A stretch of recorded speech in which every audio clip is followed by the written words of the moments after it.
Welcome to Teletalk. I'm Liv. And I'm Ben. And on this episode, you'll hear our carefully considered and not at all random thoughts on a show we like. There will be spoilers. We're giving ourselves an age rating of 15 and above, but you're welcome to make up your own mind. Listener discretion is advised. And we are back with Gavin and Stacey. We are now recapping Season 2, Episode 1. Oh, it's good to be back in the lovely confines of Barry, or not Barry as the case may be. No, because this opens with a plane landing, which is quite fun. But before we get into that, do you want to do the episode description? I do. The newlyweds return from honeymoon to a big welcome from both families. Smithy seems unhappy with his best mate, whoever that is. However, and Nessa has a confession to make.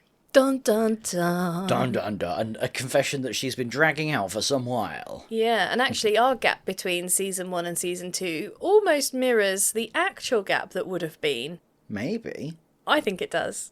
I think it's been more than 3 weeks. Yeah, all right. So, yes, apart from no. It's just indicative that you wouldn't have flowed straight on, like people do when they're now binge-watching. Welcome to the Liv interpretation of time. It's all the same. It basically is. If you take away facts, it's the same. It's just like an interpretation. Wibbly wobbly timey wimey. It's art, right? Yes. So, we're back in recap mode. So, as you mentioned so astutely earlier, we see a plane arriving. Yes. I think it's meant to be their plane. I think so too. They're on it. But then we cut to find out that they're not on it. In fact, Stacey's disappeared because she's seen someone fiddling with a veil and was terrified. Well, this is a typical phone call opening for Gavin and Stacey, isn't it? They That's are on right. the phone. I hadn't thought about that, but you're right. Yeah. It's becoming a trope. Yeah. But they're it's not their at thing. work. I wonder if they'll ever do the work one again. I Yeah. can't remember. Well, yeah, Stacey got worried about a woman wearing a veil, thought she might be a terrorist and ran off, leaving Gavin to fend for himself. Wonderful. With all the luggage. Yeah, wonderful Stacey, unaware, oblivious to anyone else's needs, not caring about anyone else, just, I'm safe, Jack, that's fine. My fresh husband is probably dead. Yeah. That's fine. But, they had to fit in this phone call, so... So, yeah. Her complete self-absorption fits. Yeah. Huzzah! I was going to make a prediction. Oh. So the next bit, or the bit where we see her insisting that they stride out of departures. Yeah, or with the arrivals sunglasses. With the sunglasses. I think you're going to find that endearing, aren't you? Well, yeah, that's what I was going to comment on, because I quite liked this moment. They put their sunglasses on and they walk out like they're really famous celebrities. So annoying. Is it? Yeah. I find her insufferable. Why is this annoying, I don't though? know. It's just something that I'm like, oh, for God's sake, just walk out of Arrival. Why do you need to pretend that you're famous? Because it's fun. Is it? You have no joy. They reflect on, like, do we have anything to declare? No, I don't think we do. Like, I always get anxious. I think Yeah. everyone does. They're like, do I have anything to declare? Have I accidentally brought something deeply illegal that I should declare, etc., etc.? Yeah. Is that just a me thing? You're looking at me like it's a me thing. No, I'm just incredibly impressed at how many words you have to describe this. Ouch. Cut to credits. It's quite heartwarming, isn't it? We haven't seen those for a little while. Yeah, it's like a warm blanket of joy. Yeah. Especially coming off the back of the insufferableness of Stacey. Right, you're becoming insufferable. You need to move on. Well, I'm trying to. We see Pam and Mick holding a big old banner. I love this bit. I just wrote down, Liv laughed as soon as she saw the banner. Yeah. I just hear you going, ha ha ha. I know what's coming. It's But brilliant. Isn't that typical Gavin and Stacey, though, when you're on a rewatch? There's bits where you just go, oh yeah, this bit. This and bit, you're just yeah. remembering it ahead of time and just going, ah ha ha, this is great. Yeah. Iconic. Because Pam is nagging Mick She is. about holding the banner properly. Hold it straight, hold it taut. It needs to look good. You can't see this, listeners, but the look Liv is giving me is so Pam-esque as to be untrue. But it's a spiral, isn't it? We're straight in with the Pam spiral. Yeah. Mick, Michael. They're going to think, blah, blah, blah, blah, blah, he can't be bothered. He points out that she struggled to spell Stacey's name. And she's like, it's because of the big pen. That was so you, Liv. I could see you being the big pen with the hand gesture and everything, as if that explains it. But again, these are these identifiable things that they don't even have to be true in and of themselves, but there's just that essence of like, well, obviously the big pen. Yeah, and then the payoff for this is they're holding it straight. It's all proper, exactly how Pam wants. She sees them and throws her end over her shoulder, dropping it on the floor. She proper chucks it. Yeah. Not just drops it, but like, get away, I've got to get to my beautiful prince. And the bonus of this is then Mick's face. Like, right, okay. I enjoyed the little punchline of as they're all greeting, and Gavin goes, nice banner. Yeah. He's like, give me a break. Because Gavin and Mick have this sort of extra dialogue, don't they? A bonding separate from Pam, but about her. They're both long-suffering. They are... Yes, as we've spoke about before, Gavin has married his mother. Let's not go Glutton there. for punishment. But we then proceed on to what is, I think, the essence of Gavin and Stacey, which is the glorious mundanity of the stuff that you see, but that's also got a little bit of hyperbole built into it, where you start off with just like, oh, how was the holiday? And they run through all the little bits of, you know, the hotel, the food, it was all fish, and then they start talking about all of that, and it just builds until Pam enters with a story. Well, it reminds her of her trip to Corfu. Oh, yes. Yes, it does. So she begins telling this story of the staff and the bedding change in the Corfu 4-star hotel that they were staying in. They expected the bedding to be changed every day, and she didn't think it was, so she complained. Then she set a trap. Yes, it was the line, so I decided to lay traps where I knew that this had taken a turn. Yeah. Now, this story does take quite a long time because they start it as they're leaving the airport. It continues in the car, and it sort of finishes as they arrive home. And they cut it brilliantly because they cut out chunks to give the impression that it's a really long story. Yeah. And you get the bit where he goes, I hit the roof, didn't I? And you get to hear Mick going, I'll say. Yeah. Nice sort of re-emphasis of Mick as long-suffering. And then they appear in the car park with the wonderful line. Do you know what I'm... No. Where she's like, and I had him by the throat. Like, oh, this has escalated. It feels like an exaggeration, doesn't it? Because I don't see that really happening. Well, who knows? There's a bit of a Nessa exaggeration there. Maybe this was earlier in their relationship where Mick hadn't learnt quite how to de-escalate her. Maybe she's actually terrifying. I wouldn't want to get on Pam's bad side. No. Although she does move on from things quite quickly. Sometimes. Yeah. So just sometimes. But speaking of moving on, we're sort of interrupted by Bryn calling. I know, I love this because Gwen's on the phone as well and she says, hello, Mrs. Shipman. And then Pam answers and she's like, oh, I actually meant Stacey. And that's one of those really nice things after a wedding, isn't it? When you've chosen whatever your new name's going to be, if you're changing your name, and then being called it for the first time. And obviously that didn't resonate quite as strongly with me. But you took my surname when we got married. It was very good of me, and I wouldn't do it again now. You've made that clear. You've made that clear. But I thought that was really interesting. Like, is that something really identifiable for you, that oddness of changing your name? I don't know. It's just not so much odd, but it's sort of another mini celebration, I suppose. I think it's something that sort of, I never appreciated the level of my male privilege of never having to consider that, but actually like encountering that with our wedding and stuff like that, and you going through that process of name changing, it made me feel like actually that would be quite a big change. Yeah, well, when you're growing up with the expectation that one day your name's going to change, I guess you don't really think about it until it happens, and then you think, oh my god, my name's different. Yeah. It was a nice moment for them to call out here. Just, they're not even bringing it up in a big way, they're just acknowledging that it happens. You know, the first time that you get called your married name and you're not expecting it. Yeah, and I think it's really interesting because they juxtapose it, I think, quite neatly, where they introduce that Nessa's not in the car and she's driving in a lorry following on behind the Picasso. Yeah. And they juxtapose the whole, like, Mrs. Shipman thing with the call signs on the radio. And Nessa is Robert Mugabe. Yes. And Bryn is Dame Judi Dench. Yes. And I enjoyed those. Yeah. They both seem very happy with their cool names. I enjoyed the punchline. Nessa, can you remind me, what's my name? It's Bryn. Like, yes. Oh, that's almost a dad joke. Yeah. So a couple of things here.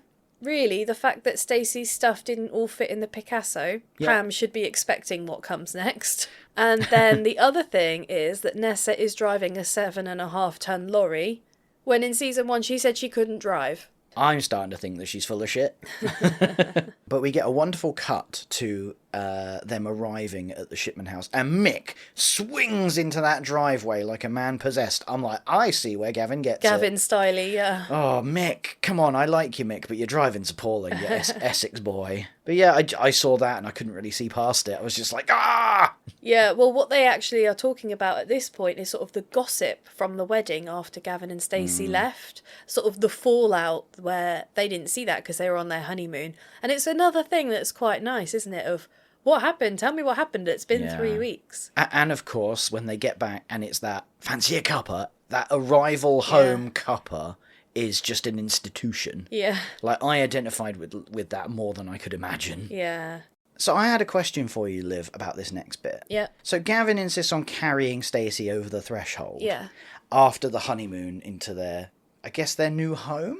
Yeah. Together. Like, I know carrying over the threshold is a thing, but I didn't know it was, like, a thing after the honeymoon. Is that a thing, or am I weird? It's a thing, but it's not a thing everyone does. Oh, it's a Gavin thing. No, it's just a tradition thing. Some people engage in it and some people don't. Oh, okay. We didn't do it. No, I was going to say, I don't remember doing it. No, But... I don't feel like I missed out. It's totally fine. Okay, good. Oh, that's good, because this could have gone off the rails really quickly if you'd been like, yes, I've been harbouring this for years. To be honest, it might be one of those things where it ends up being seen on TV more than anything else. Ah, one of those. Yeah. Pam and Stacey discuss name changes, and we learn what Pamela's full maiden name is. What a name. It suits her. If ever there was a Wiglashevska, it was Pam. Yeah. Because Stacey's practicing her new signature, isn't she? She's got loads of different options on that notepad. Did you do that? I have a vague memory of you practicing your Well, surname. I thought, because I had a sort of a squiggly one before, I looked at it and I thought, can I vaguely make this the same? So yeah, my signature now is a little bit different, but mostly the same. The artist formerly known as Vague Squiggle. Yeah. But yeah, it's just, again, another thing that's just quite identifiable, I'd imagine, for a lot of people. Yeah. Do you know what? Out of the blue, I think it was last year, we'd been married, 8.5 years at that point, and I signed for a parcel using my old signature, and I did it, and I was like, that looks strange. Oh! Well, there's still some shops that seem to be unable to change your name, so you're still know. under your maiden name, and that is confusing for me. Yeah. I sometimes feel like subconsciously you're keeping a few of them around just to sort of make a point. I've tried to change them. One of them has eventually changed it.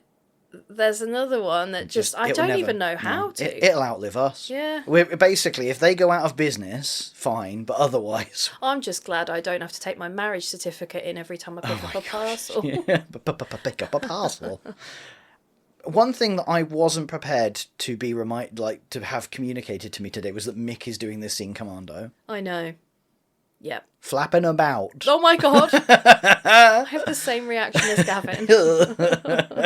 Did not need to know that, Mick. But we're saved by Gwen and Bryn arriving together. Yes. And bless him, Bryn's learnt some Greek to say good morning. Yeah. And he's saying it to everyone. Karimara. Yes, and it's so sweet. Yeah. It's like when he did his Welsh thing. Yeah. It's so Bryn. I loved his top thing. He's No like, one look else what did. I had made, look what I had made. And he unzips his jacket and he's wearing this white t-shirt with writing on it that says, my niece went to Greece and all I got was this lousy t-shirt. And everyone's like, but we didn't get that for you. We actually got you a bottle of Cinzano. And he goes, no, I had this made for a joke. It's a joke. And they're like, yeah, but... I don't get it. I don't get it. And he's like, it's a joke. And it falls so flat. It's Yeah. brilliant.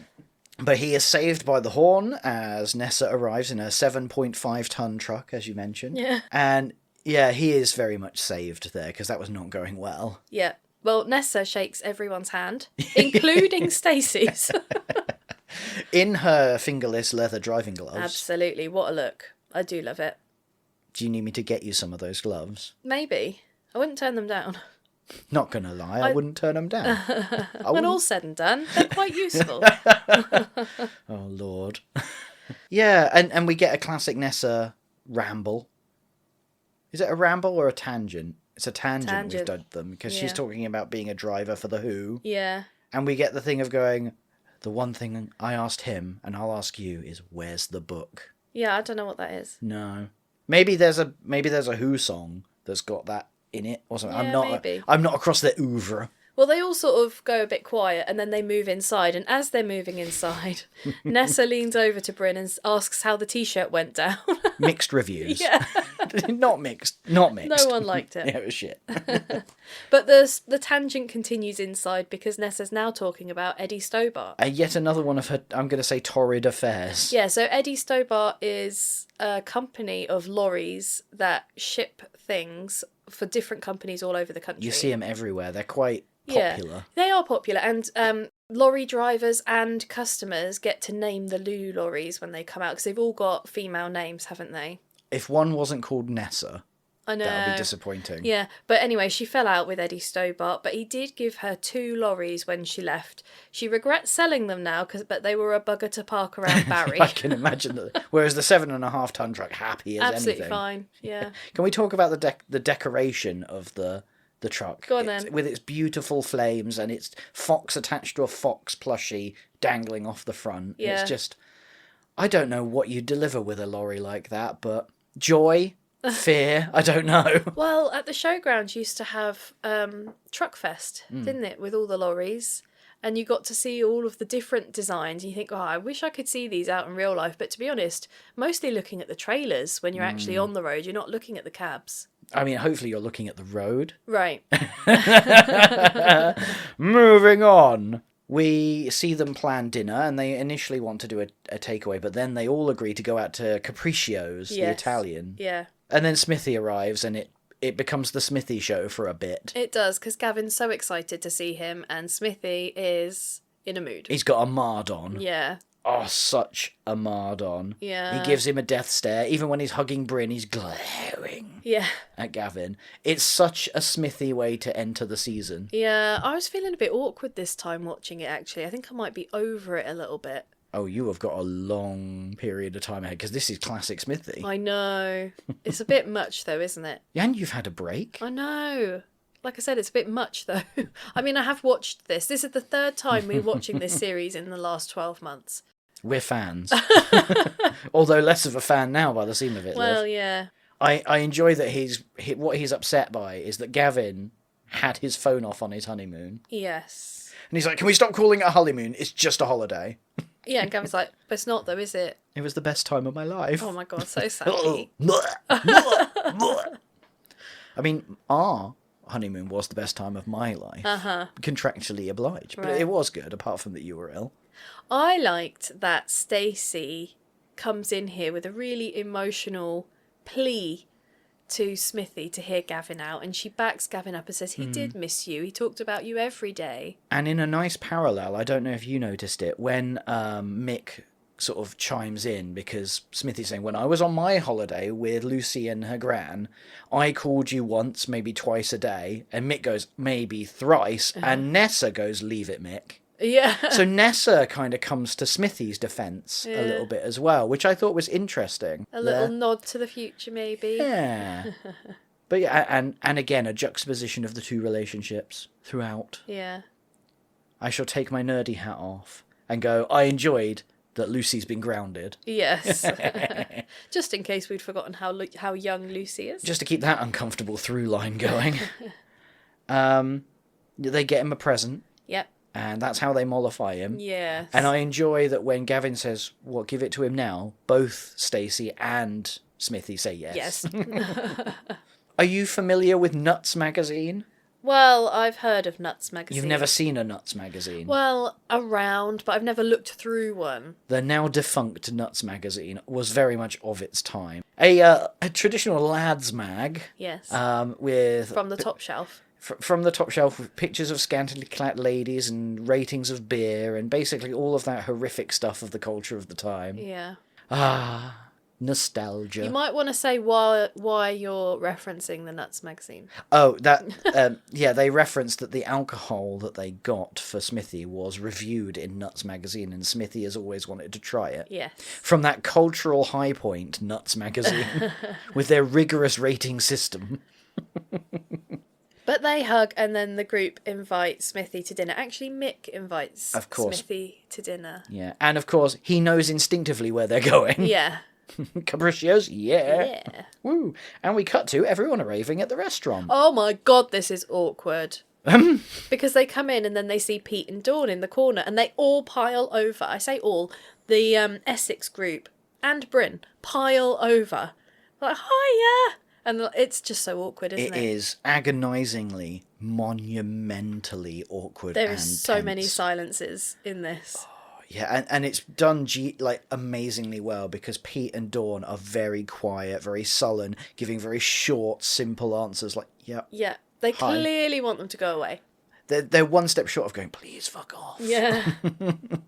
Like, you can see they're dying inside. Yes. And then they're joined by Seth. Yes, This a very unknown man. handsome young black man, Seth, comes to join them. Then Pete and Dawn try and make excuses as to how they know Seth. Oh, that goes well. Oh my god. They both give different explanations over the top of each other, and it's all very awkward. And Well, then there's Dawn's a one nice is, silence. yeah, because one of them was, I know him from work, That was Pete. and the other one was, met him at the butcher's. Oh. And so then Bryn goes, I didn't know you worked at the butcher's. And he's like, yes, Yes. yes, I do. But he is a butcher, isn't he? No. Isn't Pete a butcher? No. I thought he was. What is he then? I don't know, something in finance? Oh. Why did I think he was a Because butcher? of this scene. Huh. I might have to look that up. Yeah, no, I think he's just got a boring job. But I do think that Pete managed to come to his senses a little bit and be like, well, don't let us hold you up. Yeah, and they go back to her own table. But a nice moment as they're leaving, Pam looks back to Dawn and mouths, are you okay? And Dawn sort of gives her a nod, and then Pam's okay to A leave. reluctant nod. Well, As it turns out, she is not okay. at this point she's okay. Yeah, relatively speaking. Apart from being awkward and nervous and all of these married things.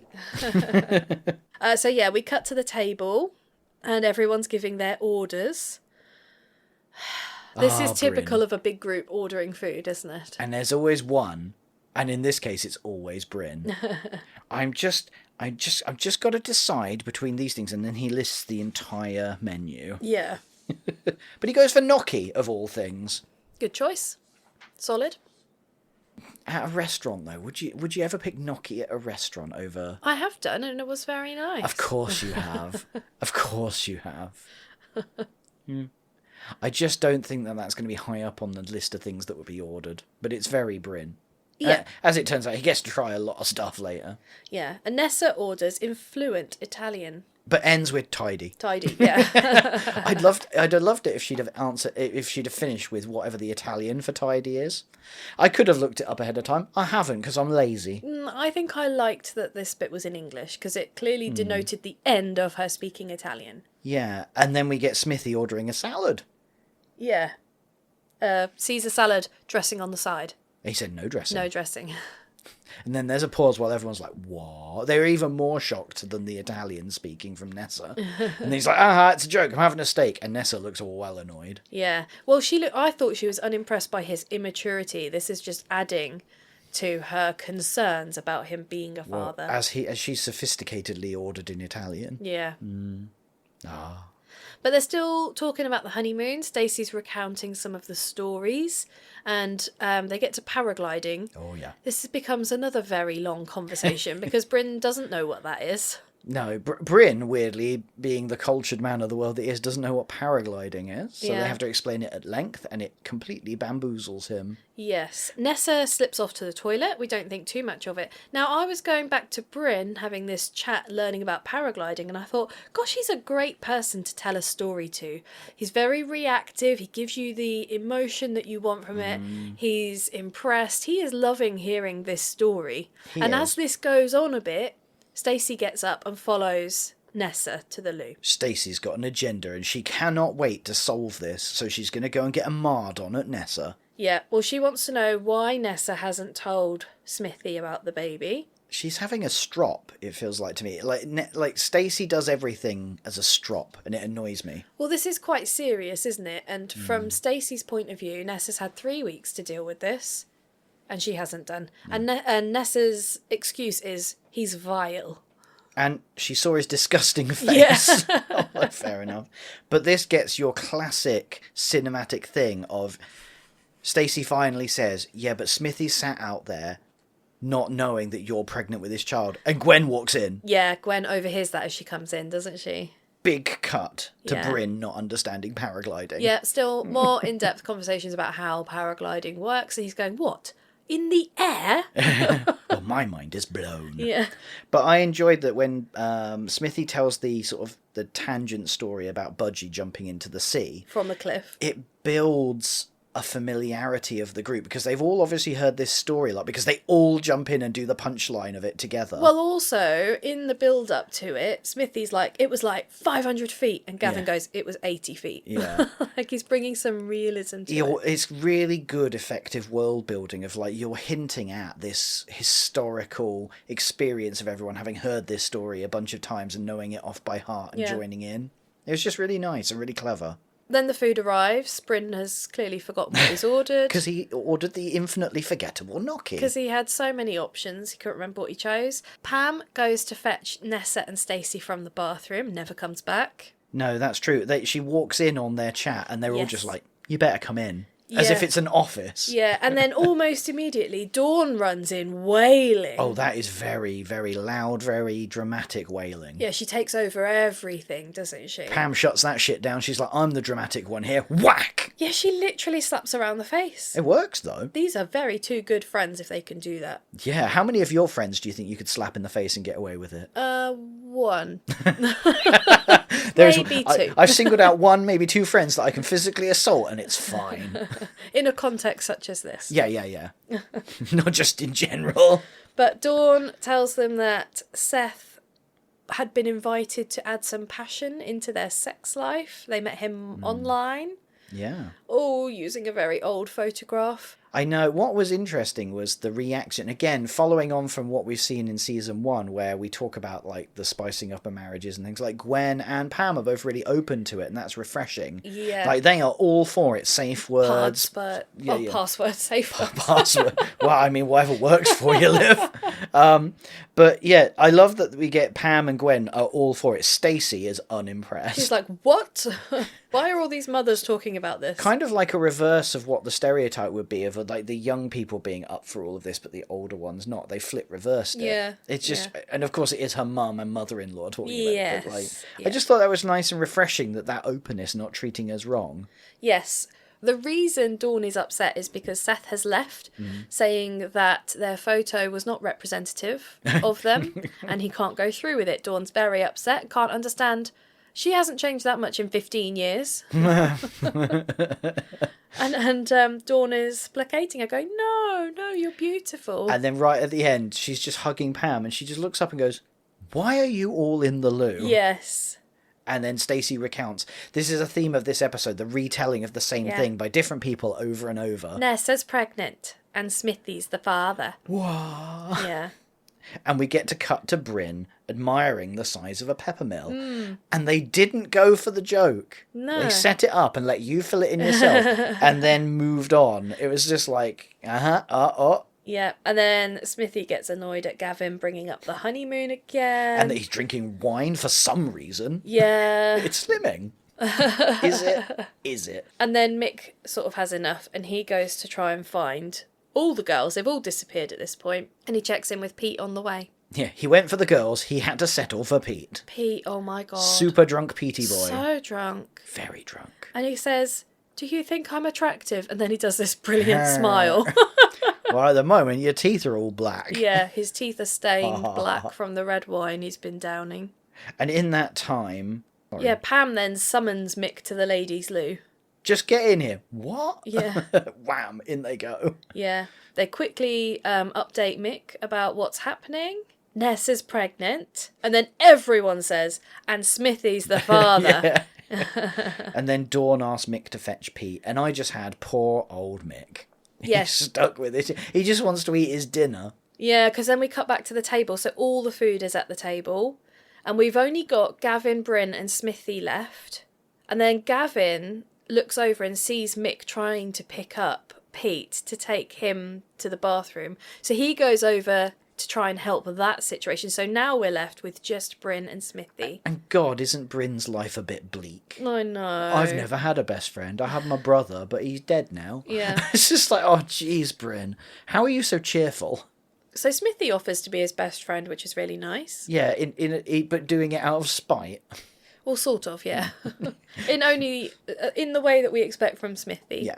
And then we cut back to the bathroom. Nessa is saying that she's going to keep the baby, but they all want her to tell Smithy. They're quite ethical around this, aren't they? Like, he's half the baby, he needs to know. He's half the baby. I suppose the baby is half him. Yeah, all right. Semantics. I think you should congratulate me on resisting very hard singing the Madonna song Papa Don't Preach. She's going to keep the baby. Right. Thank you for not singing. Okay. The boys arrive into the bathroom with Pete, and then they get the whole story, and they all sort of take turns telling it this time. How often do you think they've all ended up in the women's toilet doing this? Like, everyone's so nonchalant about it. I'm like, this sort of shit seems to happen a lot.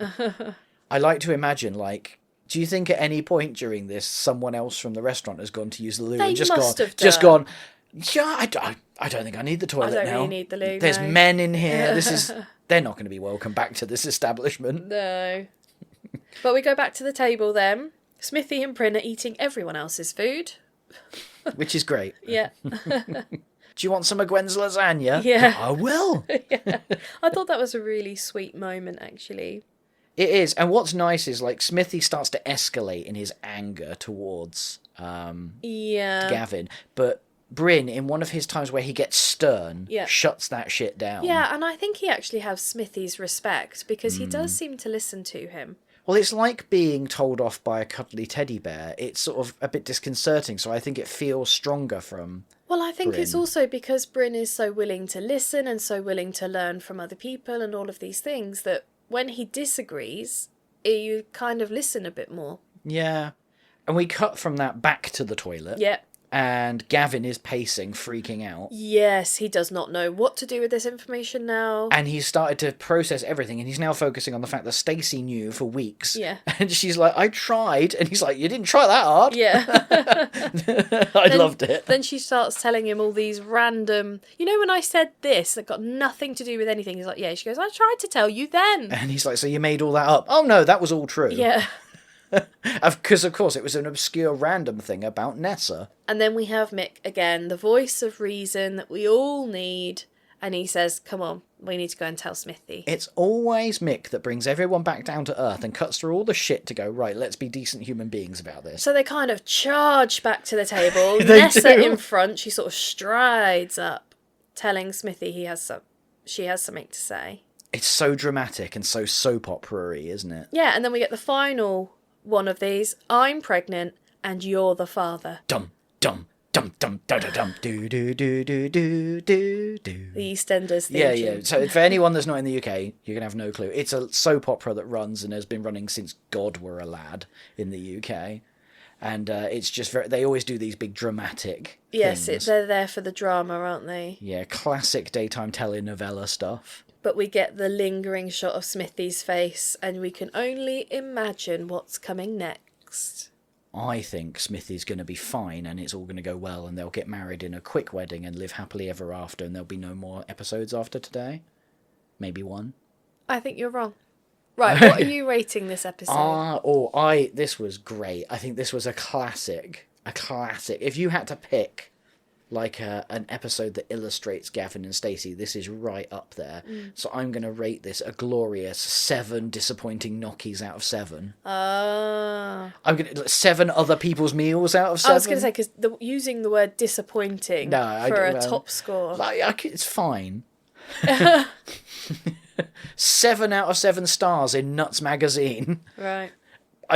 Exemplary. Loved it. Was a great great to come back to the series with this banger out of the gates. Yeah. What did you rate it? Well, I was also going to give it 7, but 7 out of 10. Because I think I prefer the next one that's coming. Oh, right, okay, I see. So this one was good. It was good. But it does feel like half an episode. Because, you know, Smithy's only just found out. We don't know what his reaction's going to be. We know what Smithy's reaction's going to be, come on. I know, but I want to see it. So, 7 waiting for the rest. Okay. Well, I'd just like to say, it's so good to be back to Gavin and Stacey doing this together. It's so fun. It's much more lighthearted, isn't it? Yeah, it's quite the contrast from doing maths. Yeah. It's very maths-esque, Yeah. but it's not real people, and so it's fun. Yeah, much more funny. And on that note, that's all, folks. If you would like to contact us, you can reach us on our socials. We are at TeleTalkPod at Blue Sky and Facebook, and you can email us, teletalkpod@outlook.com. Yes, and if you get the chance, please do rate and review us on your platform of choice. It really helps us grow and spread, and it would mean a lot to us if you got the chance to do that. Thank you. Thank you so much for listening. Bye. Toodles!